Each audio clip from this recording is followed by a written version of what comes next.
তার মানে ইউসুফ আপনার উত্তরাধিকারী নয়? আমার উত্তরাধিকারী স্বয়ং খোদা তাআলা স্থির করবেন, সেটা তোমাদের মধ্য থেকে উত্তম কাউকে। তোমাদের এটা নিয়ে চিন্তা করার কোনো দরকার নেই।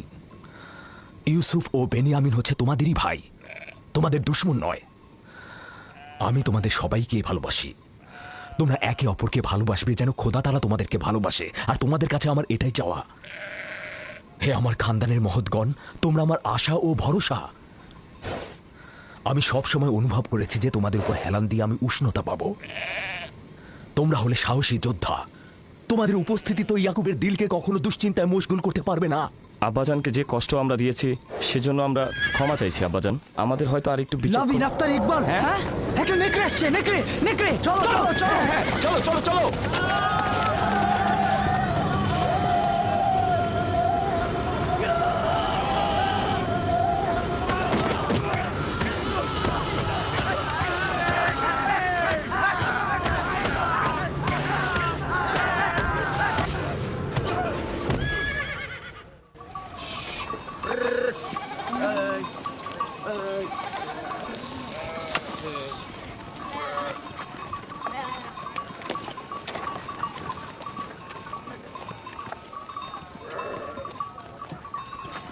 এটাকে কে হত্যা করলো? আমরা সবাই মিলে এটাকে মেরেছি।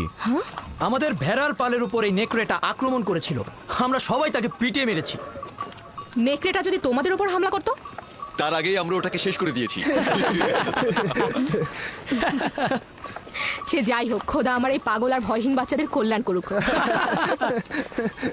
আপনিও নিশ্চয়ই এটা অংশগ্রহণ করেছিলেন? আমাকে তোরা হস্তক্ষেপ করার ফুসরতি দেয়নি। আমি উঠে বসার আগেই তোরা একদম নেকড়ের কাজ খতম করে দিয়েছে।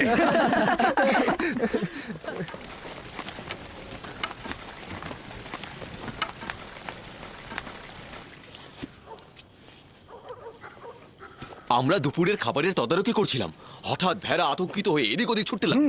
তারপর একটি বড় নেকড়ে হামলা করলো। আর সঙ্গে সঙ্গে আমরা তার উপর হামলা করলাম। এটা তো অনেক বিপজ্জনক কাজ। এত বিপদের মধ্যে তোমরা কেন গেলে? এটা তো খুবই সহজ হিসাব। নেকড়েটা আমাদের ভেড়ার উপর হামলা করেছে, আমরা ওর উপর হামলা করেছি। যার কাছে যা ছিল তাই দিয়ে হামলা করেছি। লাঠি দিয়ে, পাথর দিয়ে থেতলে দিয়েছি। প্রথম তো আমি লাঠি দিয়ে আঘাত করলাম, তারপর লাভি পাথর দিয়ে আঘাত করলো। পালাবার কোনো সুযোগই দিলাম না। আমার দিকেও তেড়ে এসেছিল, কিন্তু আমি যদি ভয় পেতাম তাহলে আমাকেই হামলা করতো। ইস, আমি যদি থাকতে পারতাম। আব্বাজান, আমাকে অনুমতি দিন, আমিও ভাইদের সাথে মরুভূমিতে যেতে চাই। না আমার অন্তর, এখনো তুমি অনেক ছোট, আর একটু বড় হও তারপরে যাবে। খাও। শামুন, লভি, ইয়াহুদা, বাইরে এসো। এই চলো চলো চলো চলো চলো চলো। আমিও যাই। এসো এসো। আসছি আসছি। যাও আমার পুত্ররা, যাও, ক্যানানের কুকুরগুলোকে আতঙ্ক মুক্ত করো।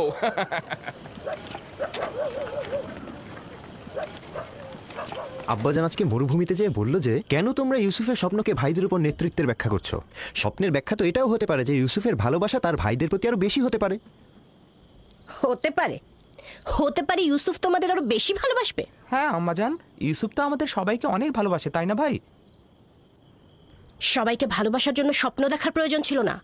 স্বপ্ন ভবিষ্যতের খবর দেয়, ইউসুফের নেতৃত্ব আর শ্রেষ্ঠত্বের খবর। তোমাদের আব্বাজান তোমাদের সাধারণ লাঠি ভাবে। এই কথা বিশ্বাস করো না। তোমার আব্বাজান আসলে তোমাদেরকে নীরব রাখতে চাইছে। বেলহে বলেছে এই স্বপ্নের যদি হাকিকত থাকে তাহলে সেটা হবে তোমাদের উপর ইউসুফের নেতৃত্ব আর কর্তৃত্ব। মনে রাখবে।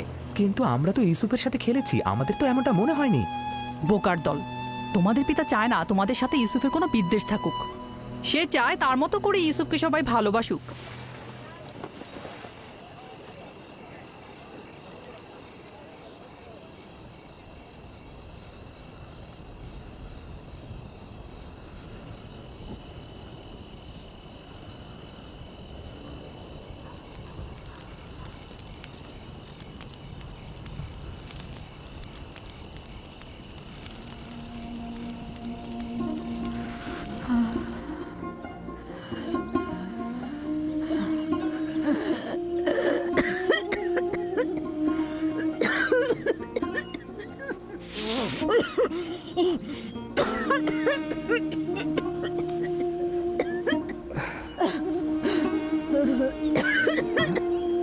ফুফুজান,